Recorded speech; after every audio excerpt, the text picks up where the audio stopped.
महफूज कर लिया गया है। इमरान खान समेत तमाम फरीकैन को नोटिस भी जारी कर दिए गए हैं, उनको तलब कर लिया गया है और कल इलेक्शन कमीशन इस केस का फैसला सुनाने जा रहा है। अब क्या फैसला होगा और इसके मुमकिन असरात क्या होंगे, इस पर बात कर लेते हैं। और हमारे साथ जो मेहमान मौजूद है, तारुफ मैं आपसे करवा देती हूँ। हमें ज्वाइन किया है डॉक्टर महमूद साहब ने, ब्रिगेडियर रिटायर्ड हारिस नवाज साहब हमारे साथ मौजूद हैं, मुबशिर बुखारी साहब ने हमें ज्वाइन किया है और हमें ज्वाइन किया है मुजम्मिल सोहरवर्दी साहब ने भी। आप तमाम मेहमानों के वक्त का बेहद शुक्रिया। डॉक्टर नाज़िर, आपके जाने पाऊंगी, कल फैसला सुनाने जा रहा है इलेक्शन कमीशन, क्या लगता है क्या मुमकिन फैसला होगा? क्या रिलीफ मिलने जा रहा है इमरान खान साहब को? मेरा नहीं ख्याल है, क्योंकि जितने शवाहिद मौजूद हैं और जिस तरह का ये केस था वो बहुत वाज़े तौर पे ये था कि इन्होंने बड़ा सफाया किया तोशे खाने का। अब ये नहीं है कि इससे पहले ये नहीं होता रहा, छोटे मोटे पैमाने पे तो ज़ाहिर कानून एक मौजूद है, कानून के तहत रकम अदा की जाती है, तोशा खाने से चीज़ें ले ली जाती हैं। लेकिन जितने बड़े पैमानों पे सफाई इन्होंने की, ये मेरा ख्याल है पाकिस्तान की तारीख में एक अनोखा वाक़या था।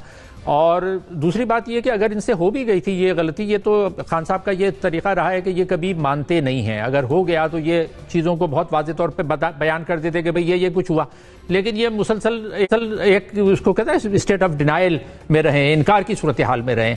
तो मुझे तो ये लग रहा है कि ये फैसला इनके खिलाफ जाएगा। लेकिन अब एक बात और भी समझ में आ जानी चाहिए, जो लोग ये सवाल पूछते थे कि मुसलसल ये ज़िमनी इंतखाबात में जीतने के बावजूद इन्होंने अपने तोपों के दहाने इलेक्शन कमीशन और इलेक्शन कमिश्नर के खिलाफ क्यों खोले हुए थे इमरान खान साहब ने, तो उन लोगों को ये बात समझ लेनी चाहिए कि इमरान खान साहब को पता था कि ये केस इलेक्शन कमीशन के पास है और वो फैसला इनके खिलाफ जा सकता है।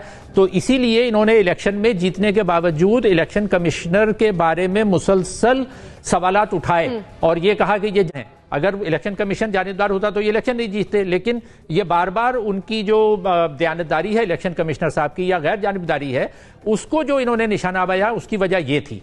तो अब आगे क्या होगा? आगे दोनों तरह के ज्यादा इम्कान तो इसी बात का है कि फैसला इनके खिलाफ जाएगा और ये भी हो सकता है कि ना भी जाए। तो अगर ना गया, दोनों सूरतों में बात करते हैं मुख्तसर, अगर फैसला इनके खिलाफ ना गया और इनको माफ कर दिया गया, कहा कि भाई ठीक है कोई मसला नहीं है, तब भी ये बात तो नहीं आएंगे। यानी उसके बावजूद भी ये यही कहते रहेंगे कि देखा हमारी जो है वो साबित हो गई कि हम सही थे, लेकिन फिर भी इलेक्शन कमिश्नर साहब जो है वो जानिबदार हैं क्योंकि आगे इनको मजीद उनको कॉर्नर पे करना है। हाँ। अच्छा, और अगर इनके खिलाफ फैसला आ जाता है तो उसमें दो तीन ऑप्शंस हो सकते हैं ना। एक तो ये हो सकता है कि कुछ लोग इनके हामी जो अकीदतमंद और वफादार हैं वो ज़ाहिर है वो नहीं मानेंगे कि ये जो फैसला इनके खिलाफ गया है वो ठीक है। तो हो सकता है कि कुछ गड़बड़ की जाए, कुछ बदअमनी पैदा की जाए इधर उधर, लेकिन जाहिर है कि वो इतने बड़े पैमाने पे नहीं हो सकता। लेकिन अगर फैसला इनकी नाअहली की तरफ जाता है तो जाहिर है उसको चैलेंज आगे किया जा सकता है, सुप्रीम कोर्ट में जा सकते हैं और सुप्रीम कोर्ट से इनको रिलीफ मिल सकता है। जैसे हमने पहले भी देखा कि कई फैसले हैं कि अदलिया से इनको रिलीफ मुख्तलिफ मौकों पर मिलते रहे। तो मेरा ये ख्याल है कि अगर फैसला इनके खिलाफ गया तो भी ये हतमी फैसला नहीं है, अभी उसमें अपील की गुंजाइश मौजूद होती है और हो सकता है कि आगे जाके इनको रिलीफ मिल जाए। ठीक, ब्रिगेडियर साहब, आपकी क्या तवक्कुआत हैं? क्या लग रहा है, क्या कल के बाद खान साहब की मुश्किलात में इजाफा होने जा रहा है, एक नए केस का और एक नई अपील और एक नया सिलसिला शुरू होने जा रहा है, या फिर कुछ रिलीफ मिलेगा खान साहब को? देखें शाइस्ता, बात यह है कि दो तीन चीजें हमें देखनी चाहिए। नंबर एक बात यह है कि तोशा खाना में बिल्कुल अगर इन्होंने इरेगुलरिटी की है तो गलती की है, और गलती में जाहिर है कि जो भी सजा होती है वो कोर्ट के मुताबिक होगी। लेकिन सोचना ये कि क्या बाकी जो लोग करते रहे हैं, मर्सिडीज ले जाते रहे हैं, पीपल्स पार्टी भी और उसके बाद PMLN की पार्टी भी ले जाती रही है, क्या उनके कोई केसेस खोले गए? और उन्होंने तो बिल्कुल नॉमिनल प्राइस पे लेके गए हैं। इन्होंने तो मेरे ख्याल में प्राइस भी बढ़ा दी थी। और मे भी जो गलती है, मुझे शक पड़ता है कि वो ये है कि इन्होंने शायद डिक्लेरेशन नहीं की है टैक्स रिटर्न के अंदर, या की है, that tomorrow it should be clear. लेकिन वाई टू एक केस एक के खिलाफ और बाकियों के नाम? आप पार्टी में पैरिटी करें। आपने इसी तरीके से PMLN, पीपल्स पार्टी और PTI के फॉरेन फंडिंग जो केसेस थे वो भी इकट्ठे चुनने चाहिए थे, ताकि किसी को विक्टिमाइज ना करें, किसी को चांस ना दे। अगर कल इनको सजा होती है, ही विल बिकम अगेन सियासी शहीद, विक्टिम कार्ड जो और ज्यादा एक्सप्लॉइट करेंगे। May be it goes against the interest of the बाकी पोलिटिकल पार्टी के। इसको ये देखने की बात है। जाहिर है कि उसके बाद रेमेडी है, आपके पास ये सुप्रीम कोर्ट ऑफ पाकिस्तान है, it will take some time to final the case. उस दौरान में ये इसको और ज्यादा जो है इलेक्शन कमीशन को टारगेट करते हैं, वो एक और मौका मिलेगा, एक और वो शोर मचाएंगे। जितनी इस तरह की बातें होंगी, सियासी लड़ाई सियासी तरीके से करें। मेरा मशवरा ये है कि इसमें और पोलराइजेशन होगी, इसमें ज़्यादा पॉलिटिकल इंस्टेबिलिटी होगी, और पॉलिटिकल इंस्टेबिलिटी डेफिनेटली हमारी इकोनॉमिक स्टेबिलिटी के लिए बहुत नुकसानदेह है। तो ये हुकूमत को, सब अदारों को सोचना चाहिए कि इसके लिए क्या करना चाहिए। सही, यानी आपके ख्याल में पॉलिटिकल इंस्टेबिलिटी तो बढ़ेगी, लेकिन क्या आप उनकी पॉपुलैरिटी कम होते देख रहे हैं या वो फिर और ग्राफ बढ़ता नजर आ रहा है? मेरे ख्याल में पॉपुलैरिटी इनकी और बढ़ेगी। एवरीबॉडी विल से कि इट्स बीन कॉर्नर्ड, और जो एक इनको वो सियासी शहीद की बात होती है वो इनको एक फायदा होगा। सही। मुबशिर बुखारी साहब, आपकी जानिब आऊंगी। अगर तो फैसला कल इमरान खान साहब के हक में आ जाता है तो क्या वो जो चीफ इलेक्शन कमिश्नर के लिए एक रिफ्ट है तहरीक इंसाफ की, क्या वो खत्म हो जाएगी? जी, बज़ाहिर तो यही लगता है कि अगर फैसला इनके हक में आ गया तो इनके जो तोपों के दहाने इलेक्शन कमिश्नर साहब की तरफ हैं वो बंद हो जाएंगे। लेकिन अगर फैसला इनके हक में आता है तो फिर हमें फ्यूचर देखना पड़ेगा। बात सिर्फ सिंपल डिक्लेरेशन की नहीं है कि आपने डिक्लेयर किए कि नहीं, बात वही है कि आप दूसरों को चोर चोर डाकू डाकू कहते रहें और ख़ुद जो हैं आप डिक्लेयर ना करें, तो आपके अपने दामन पे भी तो एक स्ट्रेन लगेगा। और अगर आपके हक में आता है या बिलफर्ज खिलाफ भी आता है तो ऑफ कोर्स वो फैसला आप होल्ड नहीं करेगी सुप्रीम कोर्ट। ये तो मुझे पक्का यकीन है और मैं ये कह भी सकता हूँ, जिसका मतलब ये है कि आपको फिर जैसे हारिस साहब ने फरमाया कि जी बाकी केसेस भी देखने चाहिए, उसमें मर्सिडीज़ भी गई और बाकी चीज़ें भी गई, बिल्कुल ठीक फरमाया उन्होंने। फिर बाकी केसेस भी देखने चाहिए। अगर इनका एक्विटल होता है, इनको एक्सोनरेट किया जाता है, तो because we are not spokes person of any political group, लेकिन यार्डस्टिक एक होनी चाहिए। फिर हमें ये भी देखना पड़ेगा कि किस किस को आपने डिक्लेयर ना करने पे सज़ा दी, यानी बच्चे से सैलरी नहीं ली, उनको आपने डिसक्वालीफाई कर दिया। फिर उन केसेस को भी दोबारा देखना पड़ेगा। और मेरा ख्याल है कि अगर इन्हें एक्सोनरेट किया जाता है खान साहब को, तो ultimately it will help the government pave the way for return of Mian Nawaz Sharif, क्योंकि फिर वही यार्डस्टिक जो है ना इस्तेमाल होगी और डिक्लेयर ना करने की कोई सज़ा नहीं ठहरेगी मुस्तकबिल में भी। सो इस तरह के केसेस नलिफाई फ्यूचर में हो जाया करेंगे। सही। मुजम्मिल सोहरावर्दी साहब, जैसे कि ब्रिगेडियर साहब ने कहा कि ये केस सिर्फ एक ही के खिलाफ क्यों, बाकी जमातों के खिलाफ क्यों नहीं? अजीब बात है, कोई मुल्ज़िम ये कह दे कि मुझे तब तक सज़ा ना दी जाए जब तक बाकी सब मुल्ज़िमों को सज़ा नहीं दी जाएगी, तो कल अदलिया में सारा काम ख़त्म हो जाएगा। एक कातिल कहेगा कि जब तक पूरे मुल्क में कत्ल के जितने मुकदमे हैं उनको सज़ाएं नहीं दी जाती तब तक मुझे ना दी जाए। क्या नवाज शरीफ ने कहा था कि जब तक पनामा के सारे मुल्ज़मान को सज़ा ना दे दी जाए तो मुझे ना दी जाए? क्योंकि 423 में से हमने सिर्फ एक सज़ा देखी है नवाज शरीफ की, 422 को तो कोई सज़ा नहीं हुई है।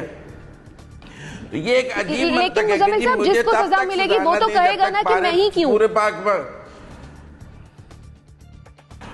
क्यों कहेगा? कानून में जिसका मुकदमा है उसने अपना मुकदमा मेरिट पे लड़ना है। क्या ये सहूलत नवाज शरीफ को हासिल थी कि वो ये कह सके कि पनामा के तमाम मुल्ज़मान को सजाएं देने के बाद मेरा मुकदमा देखा जा सके? तब तो आपने कहा एहतसाब ऊपर से शुरू होगा, पहले वजीर आज़म का होगा, तो आज भी एहतसाब ऊपर से शुरू होगा, पहले वजीर आज़म का होगा, साबका को बाद में देखेंगे। आपकी अपनी यार्डस्टिक के मुताबिक ही फैसले होंगे ना। दूसरा, मैं समझता हूँ कि कभी उम्मीद है कि कल शायद फैसला सुनाया भी ना जाए, क्योंकि इमरान खान साहब इस फैसले को प्रीएम्प्ट कर रहे थे और उन्होंने 2 दिन पहले चीफ इलेक्शन कमीशन के खिलाफ एक रेफरेंस फाइल किया है सुप्रीम जुडिशल काउंसिल में। वो रेफरेंस फाइल ही इस फैसले को रोकने के लिए किया है। अब ये देखने की बात है कि सुबह उनको स्टे मिलता है 2 बजे से पहले या नहीं मिलता। वो भरपूर कोशिश करेंगे कि इस रेफरेंस की बुनियाद पर कि जब तक इस रेफरेंस का फैसला ना हो जाए तब तक उनके खिलाफ कोई फैसला ना किया जाए। और मैंने चूंकि रेफरेंस फाइल किया हुआ है, जैसे कि वो फॉरेन फंडिंग में स्टे लेते रहे हैं, BRT में स्टे लेते रहे हैं, मालम जब्बा पे स्टे लेते रहे हैं, तोशा खान, इसमें डिक्लेरेशन का मामला नहीं है।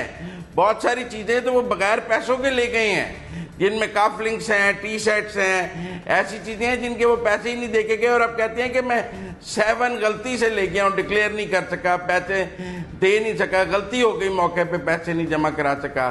कुछ चीजें वो ले गए हैं और बेचने के बाद उन्होंने पैसे जमा कराए हैं, वो भी कानून के खिलाफ वर्जी है। अगर कल स्टे नहीं मिलता खान साहब को और कल फैसला आता है तो आपके ख्याल में क्या फैसला उनके हक में होगा या फिर उनके खिलाफ होगा? आपकी क्या राय है इस बारे में? खिलाफ होगा। इट्स अ नटशेल केस, बिल्कुल क्लियर शट केस है। वो बहुत सी चीजें बगैर पैसों के भी लेके गए हैं, कुछ चीजें बेचने के बाद पैसे जमा कराए हैं। लेकिन मुजम्मिल साहब ऐसे बहुत सारे ओपन एंड शट केसेस हमने देखे जिनका जो नतीजा है वो नहीं आया जो कि सब लोग तवक्को कर रहे थे। वो ओपन एंड शट केसेस नहीं थे, वो पॉलिटिकली मैनिपुलेटेड केसेस थे। अगर किसी ने गाड़ी पैसे देकर ली हुई है तो आपने गाड़ी वापस ले ली है, आप नहीं कर सके उसको प्रूव, सवाल प्रूव करने का है। ठीक है, मुबश्शिर साहब कुछ ऐड करना चाह रहे हैं। लॉ में जाके कोई केस प्रूव नहीं कर सकते तो वो केस मैनिपुलेटेड है। चलिए मुबश्शिर साहब आप कुछ कहना चाह रहे हैं?